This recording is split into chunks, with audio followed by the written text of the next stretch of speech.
সবাই কেমন আছো? আশা করি সবাই ভালো আছো। চলো দেখে নিই আজকে দুপুরের আমাদের কি মেনু আছে।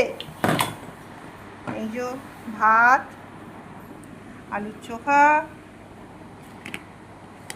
এখানে আছে উচ্ছে ভাজা, আলু ভাজা, চিচিঙে ভাজা, গন্ধরাজ লেবু, পাঁপড়,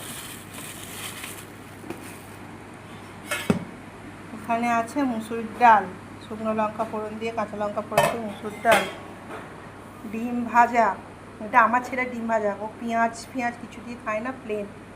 আরও ডিম মা ভাজা চলছে ওখানে। আর এই যে আচার।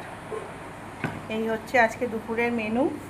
এইবার সব খেতে বসবো। আজকে মন মেজাজ সব আমাদের ভালো নেই, কারণ কাকামণির খুবই শরীর খারাপ। সবাই একটু প্রার্থনা করো কাকামণি যেন তাড়াতাড়ি সুস্থ হয়ে যায়, বাড়ি চলে আসে, ব্যাস এইটুকুই, আর কিছু না। চলো আপাতত সবাইকে টাটা।